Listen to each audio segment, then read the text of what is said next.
In March 1932, Ivar Kreuger controlled a business empire worth $500 million. He had loaned $250 million to struggling governments. He dined with presidents and prime ministers. Wall Street called him the safest man in Europe.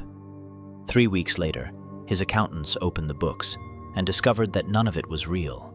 Not the bonds, not the cash, not even the contracts with 17 countries.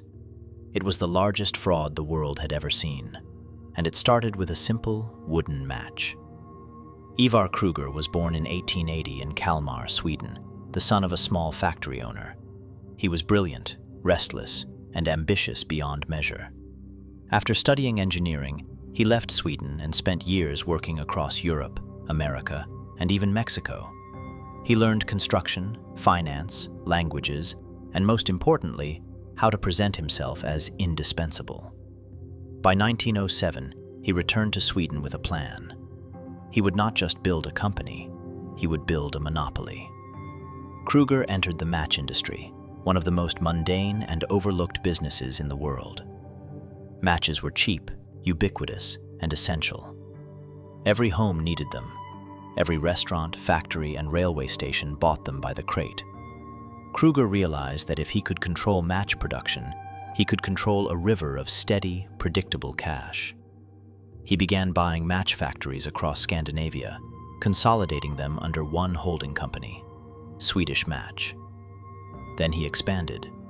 By 1917, he controlled match production in a dozen countries. By 1923, he held monopolies across Europe and Latin America. At his peak, Kreuger's companies produced 75% of all matches sold on Earth. But matches alone were not enough. Kreuger wanted to be more than a factory owner. He wanted to be a financier, a statesman, a force that shaped nations. So he devised a new strategy. He would loan money to struggling governments in exchange for match monopolies. The pitch was elegant. A country would grant Swedish Match exclusive rights to produce and sell matches within its borders. In return, Kreuger would loan that government millions of dollars at favorable rates. For cash-starved nations in the 1920s, it was irresistible. Poland took the deal. France took the deal. Germany, Greece, Yugoslavia, Ecuador, and more than a dozen others lined up. Wall Street loved him. Kreuger raised hundreds of millions of dollars by issuing bonds and stocks through American banks. He promised steady returns backed by monopolies and government contracts. Investment firms like Lee Higginson became his champions, selling Kreuger securities to thousands of American investors. Kreuger himself was treated like royalty. He met with Herbert Hoover. He consulted with European finance ministers. The press called him the Match King, and he played the part flawlessly, reserved, methodical, always in control. But behind the polished image, Kreuger was running one of history's most sophisticated frauds. The loans he claimed to have made to governments were real, but the collateral backing them was not. Kreuger forged Italian government bonds worth hundreds of millions of dollars. He invented subsidiaries that existed only on paper. He shuffled money between dozens of shell companies, creating the illusion of profit where there was only debt. When auditors asked questions, Kreuger would politely explain that certain records were held in other countries, always just out of reach. When investors wanted proof, he would show them contracts stamped with official government seals, many of which were fake. The system worked as long as cash kept flowing in. Kreuger used money from new investors to pay dividends to old ones, a classic circular scheme. Swedish Match was profitable, but nowhere near profitable enough to justify the loans Kreuger claimed to have made. He kept 2 sets of books, one for the public, showing a thriving empire, one for himself, tracking a widening chasm of debt. By 1929, Kreuger owed more than $300 million that he could never repay. But he kept raising more, kept smiling, kept signing deals. Then came the crash. In October 1929, Wall Street collapsed. Credit dried up overnight. Investors who had blindly trusted Kreuger's name now wanted details. They wanted audits. They wanted to see the bonds. Kreuger stalled. He traveled between Stockholm, Paris, and New York, always moving, always one meeting ahead of the questions. By 1931, banks were no longer willing to extend him credit. His companies were bleeding cash.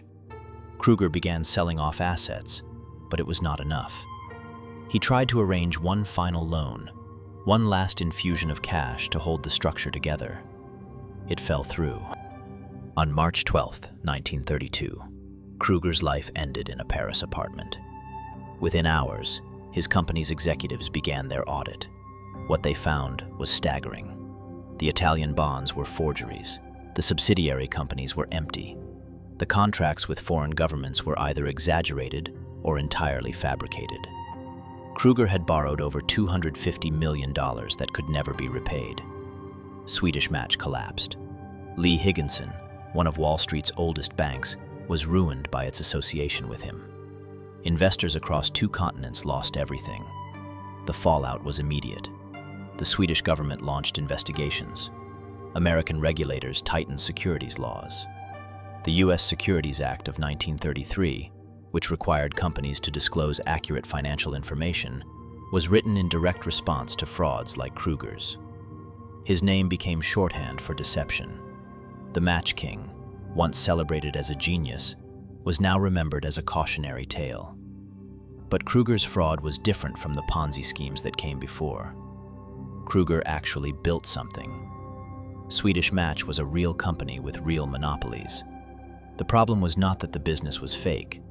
It was that Kreuger used a real business as a facade for an imaginary empire. He understood that people do not invest in factories or contracts. They invest in stories. And Ivar Kreuger told the best story anyone had ever heard. He convinced entire governments that he was their savior.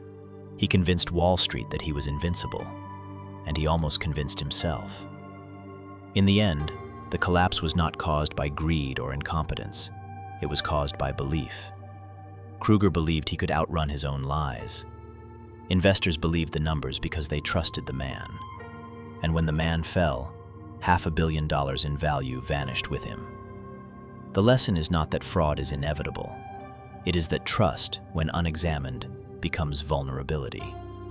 Kreuger did not succeed because he was smarter than everyone else. He succeeded because no one checked. No one demanded proof. No one wanted to believe that the man who loaned money to nations could be lying. And by the time they looked, it was too late. Stories like this one do not end here. They echo across decades, reappearing in new forms with new faces. Subscribe to the Panic Index. 3 to 4 new videos every week, all waiting for you. Because the best way to spot the next fraud is to remember the last one.